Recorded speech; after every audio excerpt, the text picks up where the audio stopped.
Boa noite. Antes de fazer essa apresentação, eu queria anunciar para todos que o próximo encontro, o próximo SICSE, foi convidado para acontecer em Recife, acolhido pela SUDENE.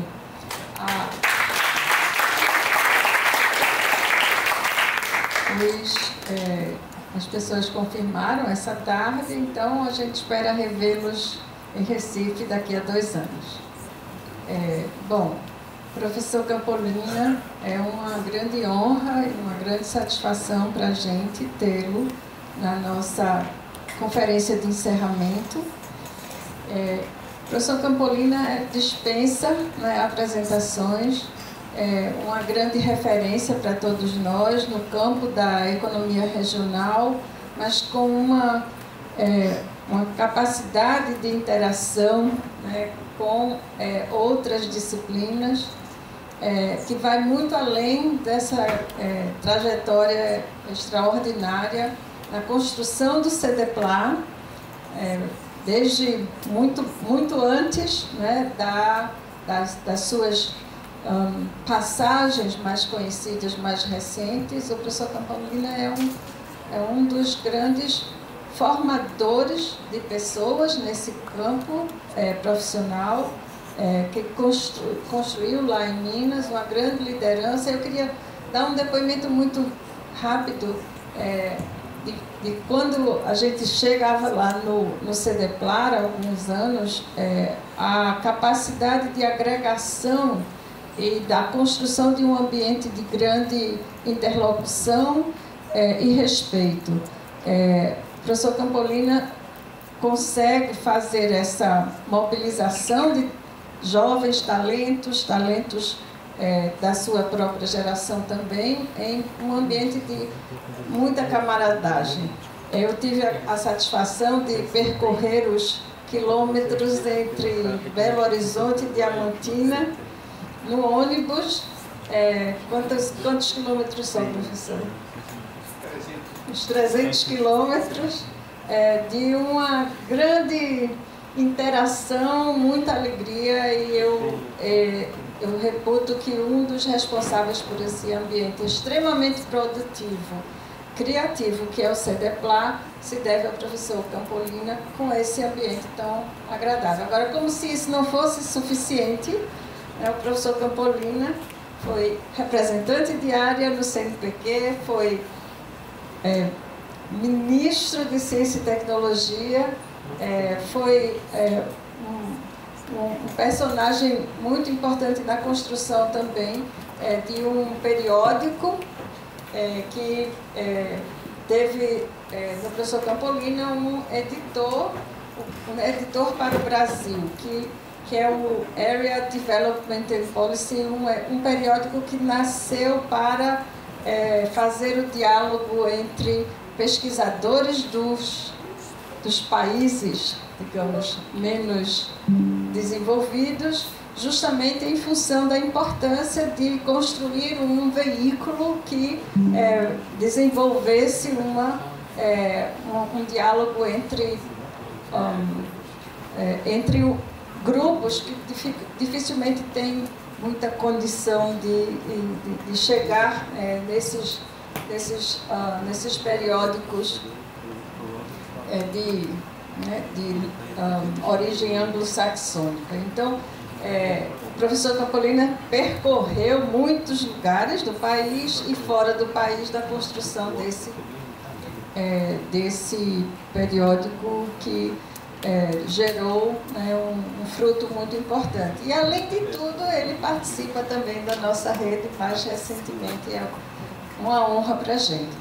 Então, ele fez muito mais coisas do que isso, tem publicações muito importantes, a sua tese de doutorado e o famoso artigo do arquipélago da desconcentração industrial, que todo estudante de economia regional e geografia econômica já leu e que já gerou muitas e muitas e muitas obras inspiradas por ele. Então, é uma das referências de uma enorme quantidade de citações, Muito obrigada, professor Campolina. Muito obrigado. Eu confesso que eu sou uma pessoa tímida e fico profundamente constrangido com essa generosidade, tá certo? Que eu acho que realmente passou dos limites, tá certo? Mas eu queria agradecer inicialmente. Eu não sou geógrafo, mas estou muito satisfeito de participar desse evento. Acho que havia participado do primeiro ou do segundo, mas nunca mais havia participado. Aprendi muito nessa ocasião, de maneira que é um grande prazer. E ao contrário das todas as sessões que foram apresentadas aqui, pelo menos as que eu assisti, que fizeram um diagnóstico do quadro brasileiro, eu vou cometer o atrevimento de propor caminhos para a solução dos problemas.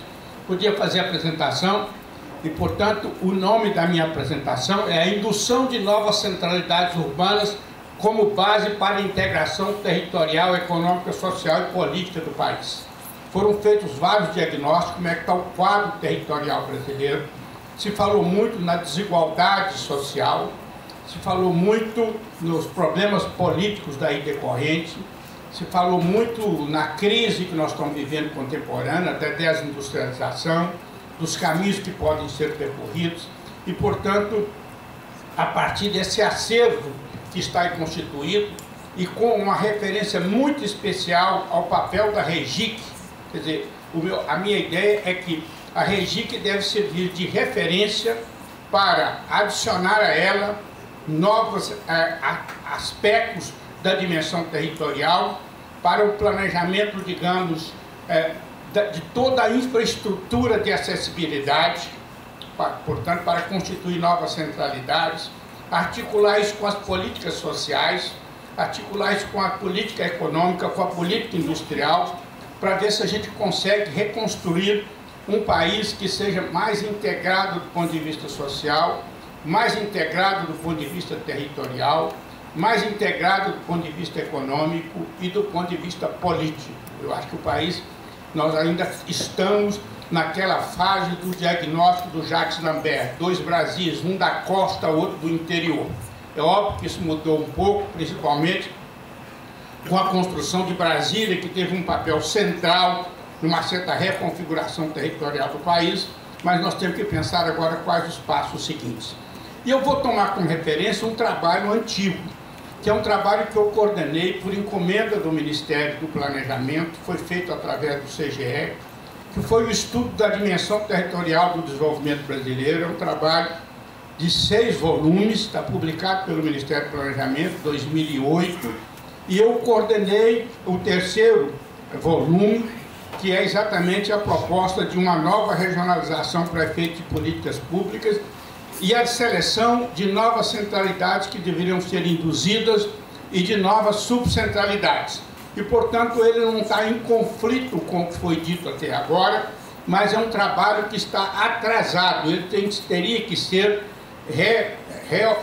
reanalisado e, a partir, inclusive, dos avanços da REGIC, da dinâmica econômica e populacional no território brasileiro, tentar desenhar uma política pública do ponto de vista territorial. Então, poderia passar a primeira transparência primeiro. Eu coloquei aí, eu não sou geógrafo, não vou ficar fazendo definições de espaço, território, região e cidades. Eu coloquei isso apenas como referência, tá certo? A gênese da cidade, tomando o Bonfort e o Soja, que no pós-metrópole faz um pouco histórico da gênese da cidade. Todo mundo que vocês são geógrafos já disse melhor que eu. A primeira revolução urbana, como a ideia da coleta e da caça, algo, digamos, datado como aproximadamente 9.000 anos antes de Cristo. A segunda revolução, como a agricultura irrigada, como aproximadamente 7.000 anos antes de Cristo. E o fenômeno central é a terceira revolução urbana, que é a revolução da gênese do capitalismo, da industrialização e da concentração urbana nos países centrais. E a partir daí, toda a divisão internacional do trabalho. A lá Smith e Ricardo, tá certo? Quer dizer, a ideia da soberania do mercado, da mão invisível do Smith, das vantagens comparativas do Ricardo e da gênese do subdesenvolvimento.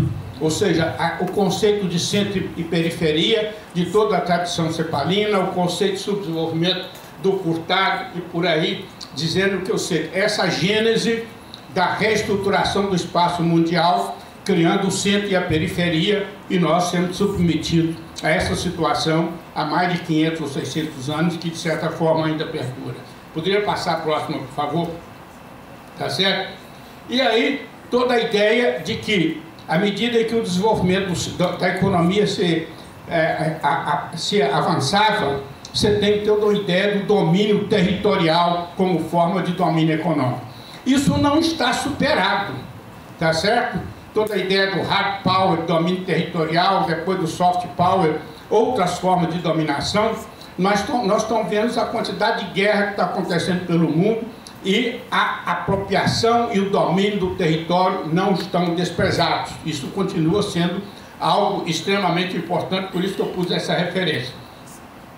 Então, toda a ideia do domínio territorial, do domínio econômico, do domínio monetário, tecnológico, cultural, linguístico, digital, tá certo? São novas formas de dominação, mas não foi eliminada a forma de dominação dos territórios, sabe? As guerras que estão por aí indicam isso. E agora, quais serão as novas formas de dominação que estarão em andamento?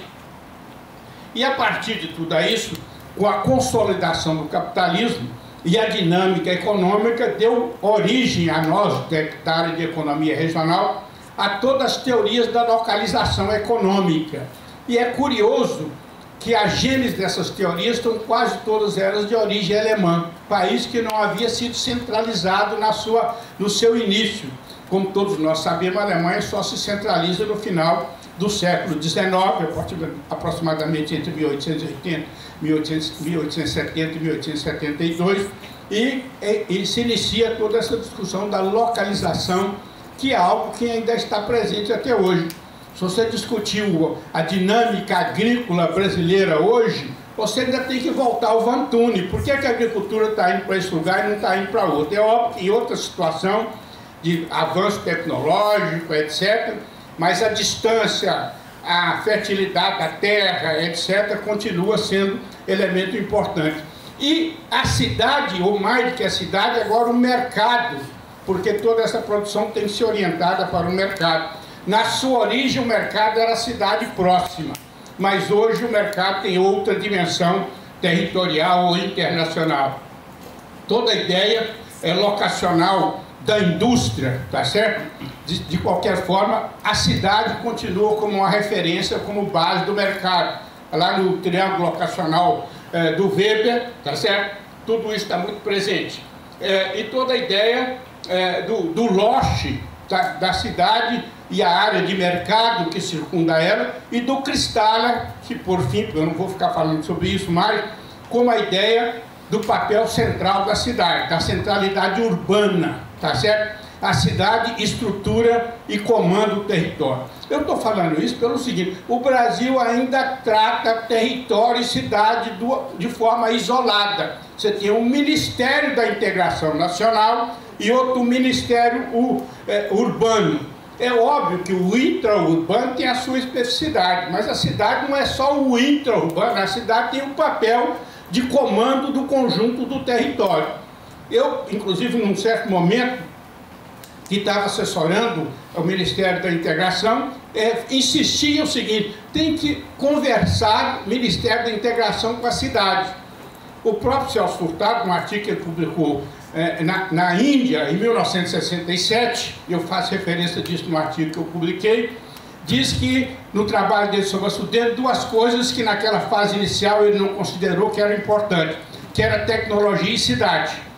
E nas fases iniciais do estudo, tá certo, que deu base à criação da Sudene, não estavam presentes esses dois elementos, e que ele reconhece depois que foram duas coisas que precisavam ser integradas para analisar a dinâmica territorial. Podia passar a próxima, por favor?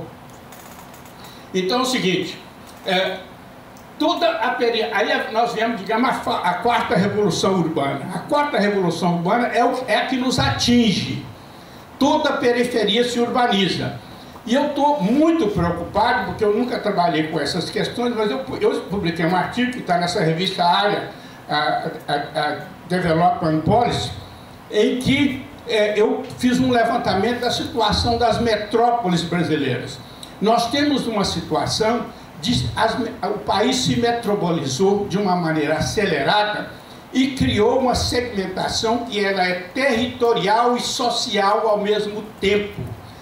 Digamos, nós no passado falávamos que a pobreza era rural. A pobreza brasileira hoje está fundamentalmente concentrada na periferia das metrópoles. A maior concentração de pobreza hoje está em São Paulo, na região metropolitana de São Paulo, na periferia de São Paulo. Inclusive também porque a população rural diminuiu significativamente e hoje, seguindo os estudos, principalmente de um colega meu, do Roberto Montemor, o campo foi urbanizado.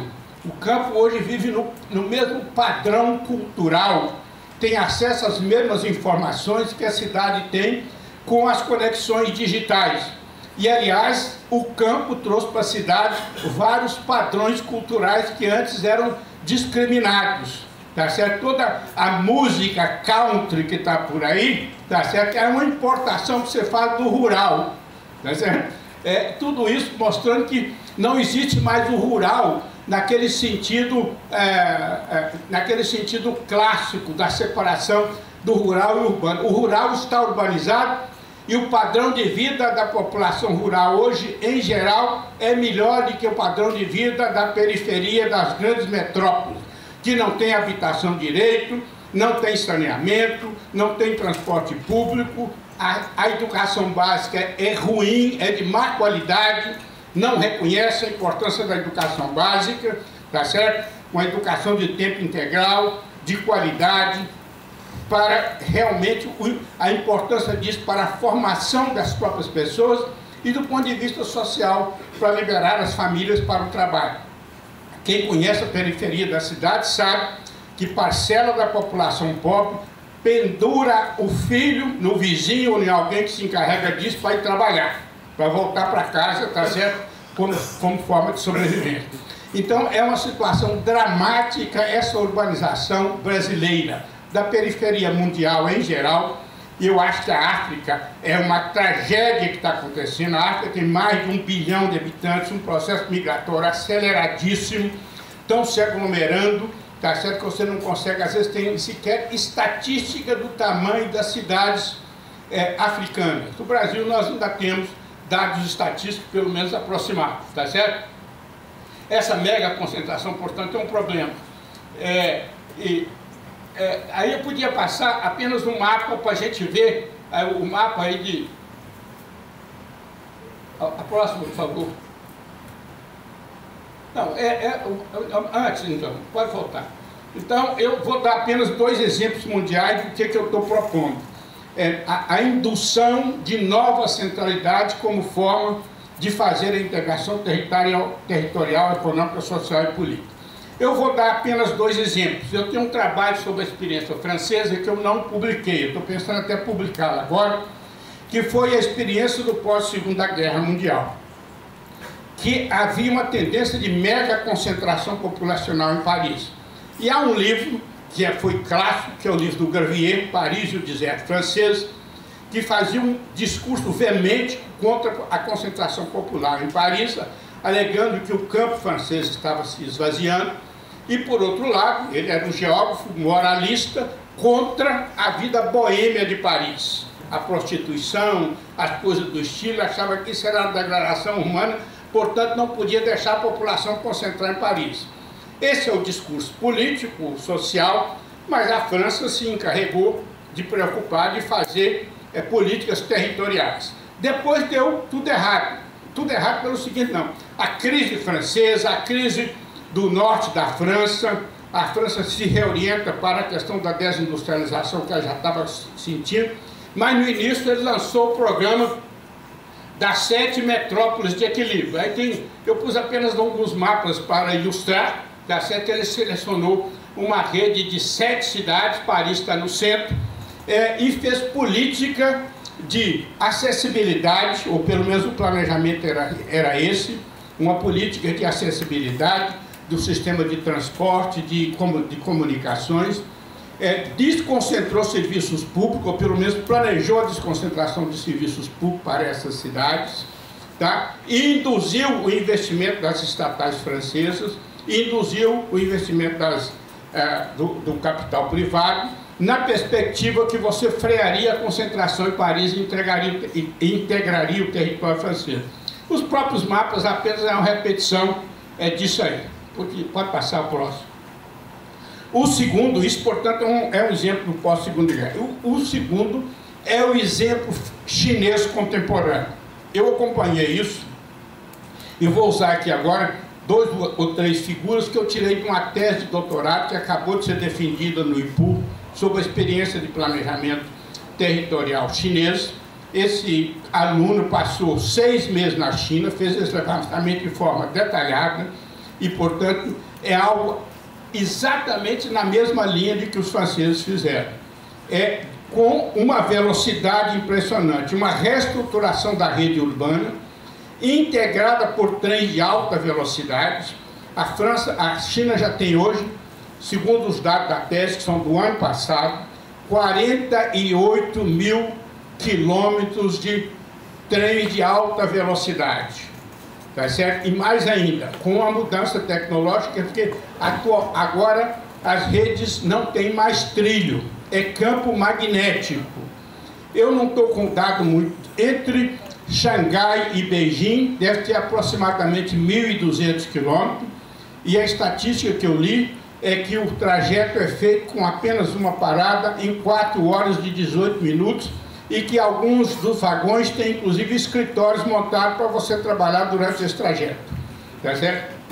E mais ainda, todo mundo que sabe do território francês, chinês, sabe que o oeste da China, uma boa parte são desertos, portanto, terras de difícil ocupação. Eu até não tenho nenhuma informação, mas só um parágrafo: a China está fazendo uma política intensa de substituição de petróleo por outras fontes energéticas e uma grande corrida na coisa da energia solar. É possível, inclusive, que eles transformem essas regiões desérticas em campos de geração de energia para substituir o petróleo. Eu estou supondo, eu não tenho leitura substantiva sobre isso. Eu já fui à China 10 vezes, conheci a China da bicicleta e a China da modernidade. A coisa se faz com uma velocidade impensável, impressionante. Essas 10 vezes a partir do ano 2000. Portanto, em pouco mais de 20 anos, uma transformação brutal. Todo mundo que acompanha a China sabe disso. E mais ainda, estão reorientando a distribuição dos serviços públicos. Então, no caso de Beijing, por exemplo, está sendo criado uma cidade satélite para desconcentrar serviços públicos e outra cidade satélite para desconcentrar atividades de pesquisa. Eu vou passar aqui apenas para ilustrar, que eu não vou me deter muito nisso. Aí é uma configuração da rede, tá certo, de trens de alta velocidade que estão sendo constituídos na China. Aquelas 3, a primeira cidade é Beijing, Xangai, Guangzhou, e a outra eu até anotei aqui, parece que é Chongqing, tá certo? E ainda linhas que vão integrar com o Afeganistão que passa por ali.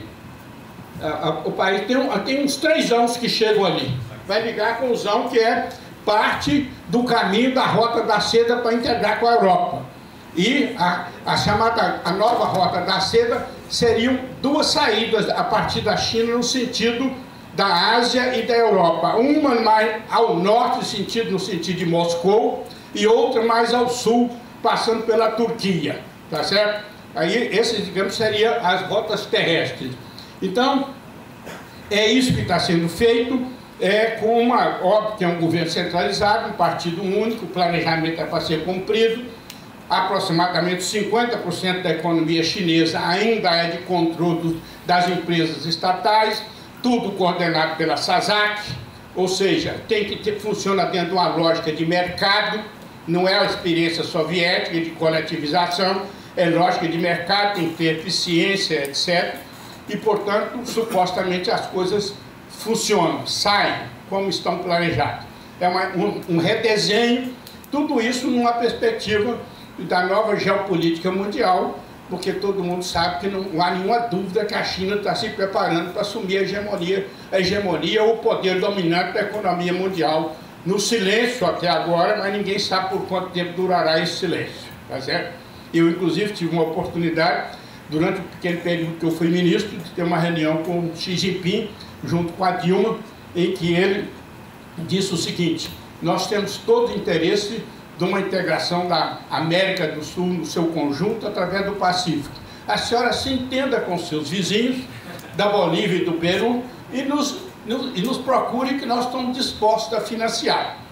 Todo mundo sabe que seria, nesse sentido, uma integração ferroviária, para acesso aos portos, com uma dimensão que precisa ser discutida, porque estariam pensando na exportação de produtos primários e a redução da distância para a China. Não tem nem que dar a volta, tá certo? Para poder chegar na China. Agora, todo mundo sabe também que tem que ultrapassar a Cordilheira dos Andes. Mas hoje existe solução tecnológica para isso. A cordilheira não é homogênea, ela tem partes altas e mais baixas. Então seria uma combinação de túneis e rampas, tá certo? Um sistema ferroviário para chegar nos portos supostamente do Peru, tá certo? A alternativa de vazar pela Bolívia, sair pelo norte do Chile. Todo mundo sabe que há problemas entre o Peru e o Chile, etc. Então é algo de negociações políticas, mas então há interesse deles nesse projeto. Podia passar as próximas apenas para ilustrar, apenas alguns detalhes, pode passar, dessa integração ferroviária articulada com a descentralização de serviços públicos e centralização de serviços produtivos. Bom, aí eu vou chegar no Brasil. Eu fiz isso apenas para dar um referencial e vou usar como referência os dados do trabalho que nós fizemos em 2008, que está desatualizado, mas apenas. Primeiro é o seguinte: nós identificamos, com base, inclusive, o pessoal do IBGE à época nos ajudou, o que nós chamamos metrópoles consolidadas do Brasil, que é Porto Alegre, que foi a época Porto Alegre, Curitiba, São Paulo, Rio de Janeiro, Belo Horizonte, Brasília e Goiânia, que a gente tratou mais ou menos junto, Salvador, Recife, Fortaleza e Manaus. Então essas seriam as 11 metrópoles consolidadas. E a gente fez uma proposta de 7 novas metrópoles que deveriam ser induzidas. Observem que as 3 primeiras estão todas no lado oeste do país, que é Campo Grande, Cuiabá e Porto Velho, numa perspectiva não só da integração territorial, mas abrir também a dimensão para a integração com a América do Sul, tá? Essa ideia de uma integração com a América do Sul. Esse eu acho que é um projeto que não se pensa nele de uma forma objetiva. Durante o governo Fernando Henrique Cardoso foi feito o trabalho Os Eixos Nacionais de Desenvolvimento e Integração. À época eu fui convidado para debater o trabalho lá no BNDES. Eu disse: o trabalho, os eixos não têm roda e estão de costa. Criou um mal-estar danado. O que é a roda? Eu falei: a roda é a cidade. Não tem cidade no trabalho, só tem eixo. O eixo é ligar a região produtiva a porto. Vai voltar ao modelo primário exportador básico, antigo, original, tá certo? Então não tem cidade, você não vai integrar o país desse jeito. E está de costa porque largou a América do Sul para lá, é tudo ligar para o Atlântico, tá certo? Criou mal-estar, tá certo eu dizer isso, mas era isso. Então, depois o Brasil negociou com o BID, o IRSA fez um trabalho longo, a infraestrutura para a integração sul-americana, mas depois foi paralisado, isso não avançou mais. E depois de Porto Velho, a ideia de Uberlândia, que na nossa perspectiva era uma forma de integrar o sul do Brasil central, e uma cidade intermediária entre Brasília e São Paulo. Você tinha que criar uma cidade ali para tentar reorientar o sentido dos fluxos. Palmas, que está no Brasil central, São Luís e Belém. Vocês vejam que nós não propusemos nenhuma metrópole na região amazônica, porque nós entendíamos que você não tem que antropizar a região amazônica. Mas propusemos, simultaneamente, 22 submetrópoles, que eu vou até aqui, que eu trabalho já tem muito tempo, para eu não esquecer. eu anotei de novo aqui, seria a ideia... Podia passar o mapa, por favor? Esse aqui é o mapa atual do que é o Brasil, que é aquela coisa de... o mapa do IBGE, a Ana Cristina me passou, que eu estava sem o mapa, eu inclusive não pus a fonte ali. Tá? Como todo observa, o Brasil está ocupado pela costa, com uma pequena penetração na região mais centro-sul, inclusive muito em função de Brasília e agora da fronteira agrícola. Passa a próxima, por favor. Isso aí é o mapa da proposta do Brasil policêntrico que nós fizemos. Naquelas bolinhas maiores pretas são as metrópoles consolidadas. As bolas maiores, mais claras, são as metrópoles a serem induzidas, e nós sugerimos as 7 metrópoles. Como eu disse, Campo Grande, Cuiabá e Porto Velho, do oeste do Brasil, para facilitar não só a integração do Brasil, mas a integração com a América do Sul. Uberlândia, que a gente entendeu que era uma cidade para frear um pouco essa mega concentração da região centro-sul, deslocar um pouco o eixo. Palmas, São Luís e Belém. E aí a gente propôs também 22 que nós chamamos de submetrópoles. E ali está difícil vocês lerem, mas eu vou ler aqui. Primeiro, no sul, na região, no chamado sudeste, apenas 3 submetrópoles foram propostas, que seriam Santa Maria, Chapecó e Cascavel. Tudo isso tem que ser reanalisado, para saber como é que vai a dinâmica econômica, e a seleção é uma questão política complicada, num país que não é China, que tem um governo autoritário que decidiu para ser cumprido. Como é que você vai chegar num acordo com os estados e os municípios para eleger algumas prioridades? Isso não é simples, mas o papel do planejamento é exatamente tentar convencer os atores ou buscar alguma forma de negociação. Então, Santa Maria, Chapecó e Cascavel, você vai falar por que não é Londrina e Maringá, tá certo? É porque as cidades mais oeste seriam também caminhos para a integração de fronteira. A gente não colocou nenhuma cidade na fronteira. O problema de cidade de fronteira, eu não sei, é uma coisa de gestão muito complicada, então a gente colocou cidades um pouco mais distantes da fronteira. Então, essas 3 cidades para integrar. Depois, em seguida, na região central, ali do sul do semiárido, Montes Claros, Teófilo Otoni, que pega o Vale do Jequitinhonha, que é a região pobre, e Vitória da Conquista. Seria uma forma de integração um pouco daquela parcela do território. E depois nós vamos para o Nordeste, que é a região mais complexa do nosso entendimento, fora a região amazônica, que daqui a pouco chego lá. Então a gente propôs que deveria fortalecer o Crajubá. Para quem não sabe o que é Crajubá, é Crato, Juazeiro e Barbalha, que aquilo está tudo integrado, aquilo é praticamente uma cidade só. Aquilo é um aglomerado urbano, tá certo? Na perspectiva do IBGE, eu acredito que é um arranjo populacional. Então, o Crajubá devia ser fortalecido, e para quem não conhece o Crajubá, eu recomendo se visitar, vai ficar surpreso. Tá certo? Tem algumas coisas lá que são impressionantes para você ver da modernidade. Eu entrei numa pequena loja lá que faz... Eu tenho 2 filhas, então eu fui comprar uns folheados que tinham lá, parecia que eu estava entrando na Quinta Avenida. Veio uma mocinha com um refrigerante, tinha um sofá de couro para eu sentar, tá certo? São umas coisas surpreendentes. Eu perguntei onde que é feito o folheado. É feito na prisão, que os presos fazem parte desse trabalho e traz para a gente terminar a parte desse tempo. São experiências extremamente interessantes, tá certo? Então, a gente selecionou o Crajubá, Souza, na Paraíba, está lá no oeste da Paraíba, Petrolina, Juazeiro, que é outro arranjo populacional, um está na Bahia, outro está em Pernambuco, mas é uma cidade só, tem só uma ponte separando, tá certo? Tem todas essas complicações da divisão político-administrativa do país, tá certo? Araguaína, um pouco lá em cima já, tá certo? Imperatriz e Marabá, que está lá mais no meio do bico do papagaio. E Eliseu Martins. Por que a gente elegeu Eliseu Martins na época? Porque era o bico da Transnordestina. Era o ponto da Transnordestina, como estava projetada à época, ligaria Eliseu Martins ao litoral. E, portanto, a gente supõe, ou supunha, se realmente a ferrovia fosse feita, que parece que não foi concluído, essa cidade se transformaria num polo, tá certo, de atração, inclusive, de transporte da produção da região. Eu queria fazer apenas um parênteses.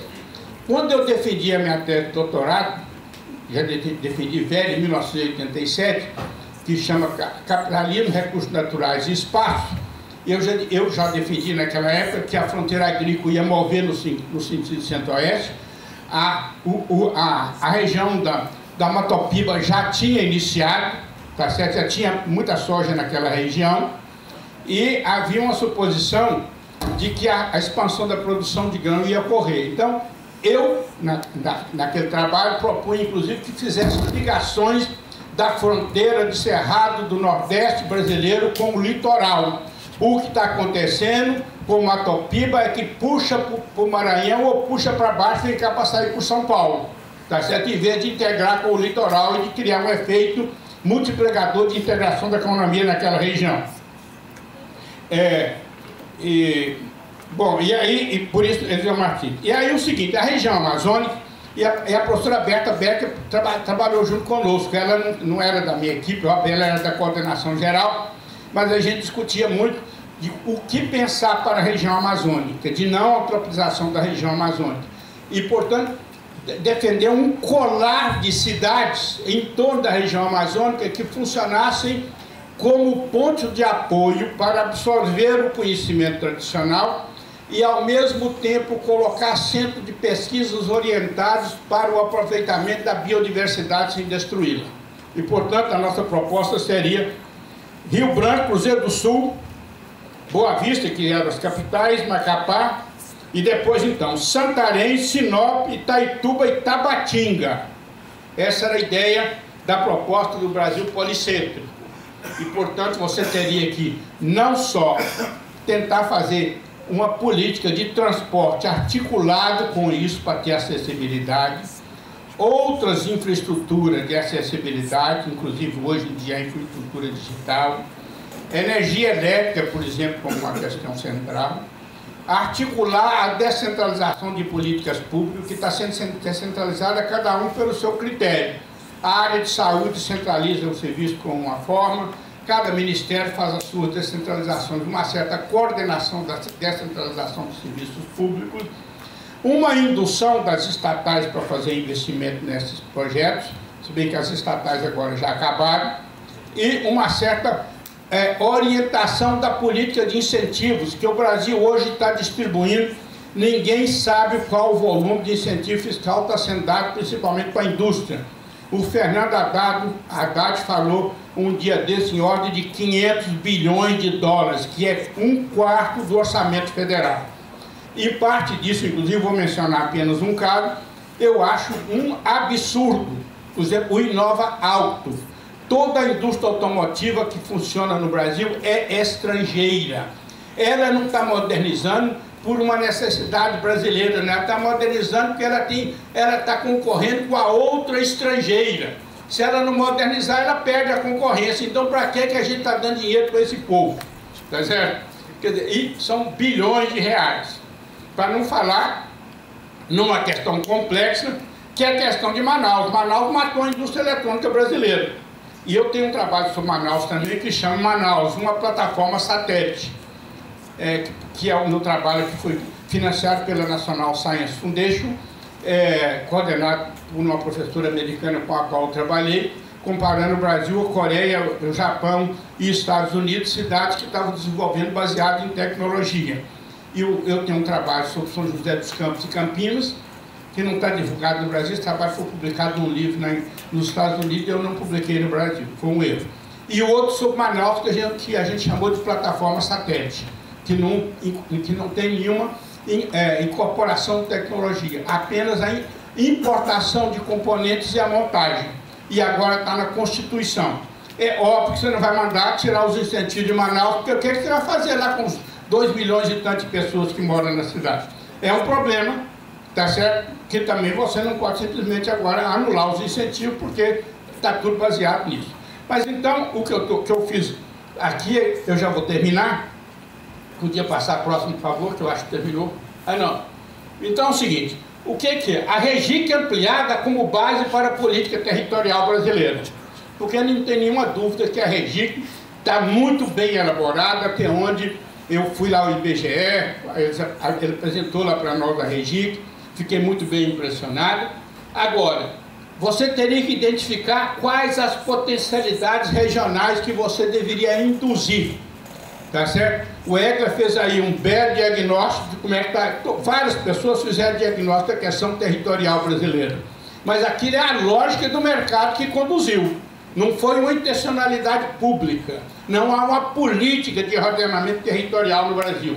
E, portanto, a ideia é que você tinha que identificar as potencialidades regionais a serem induzidas. Não é uma coisa simples, do ponto de vista técnico é simples de identificar o que seria desejado, mas tem uma dimensão política, tem a questão cultural. Naquele trabalho que a gente fez para a ideia da subcentralidade, a gente levou em conta muito essa questão cultural. Por exemplo, você chega lá no oeste da Paraíba, as pessoas são paraibanas. Se você falar que ele é do Rio Grande do Norte, você fala, não, eu sou paraibano.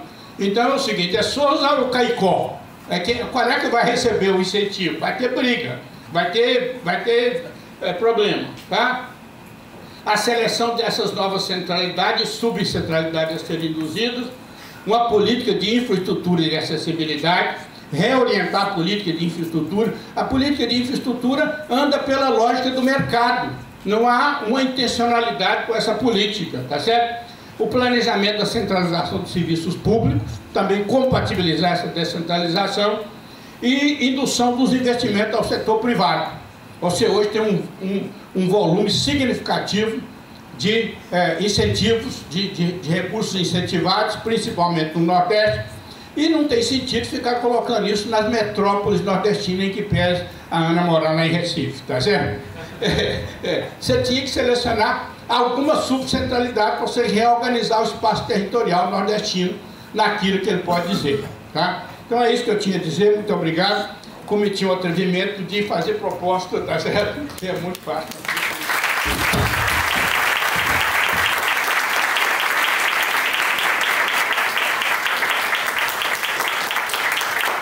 Gostaria então aqui de encerrar o 5º Simpósio Internacional de Geografia da Inovação e do Conhecimento. Gostaria de agradecer imensamente a todos os nossos palestrantes,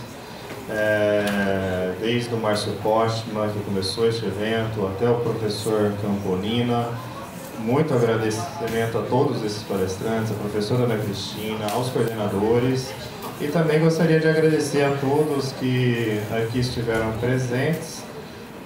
Algumas últimas palavras finais, né? Ouvi hoje uma frase que eu gostei bastante, que quem melhor consegue compreender o mundo é o geógrafo que estuda economia.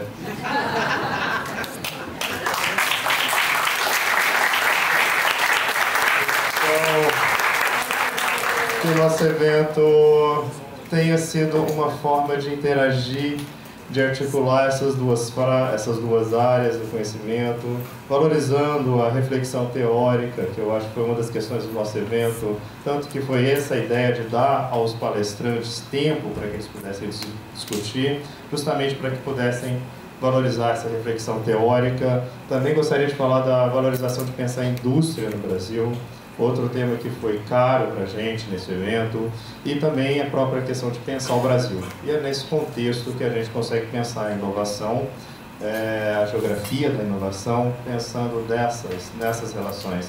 Então, para fechar, né, eu gostaria de dizer que o nosso evento, ele contou, é muito curiosa a própria geografia do SIGS, né? Porque a gente discute muito a interiorização, mas nosso evento tem muita influência ainda das principais regiões do país. A gente teve muitos trabalhos da própria região sul, tivemos muitos participantes aqui do Paraná, ao qual agradeço a vinda para Santa Catarina, tivemos também do Sudeste, tivemos também uma presença muito forte do Nordeste aqui neste evento. Tivemos na submissão de trabalhos, tivemos pessoas do Centro-Oeste, mas na submissão de trabalho específico não tivemos ninguém do Centro-Oeste e ninguém do Norte. Um desafio para nós nas próximas edições do SIGS. Então, para que também a gente consiga, digamos, interiorizar a geografia da inovação. Muito obrigado e é isso.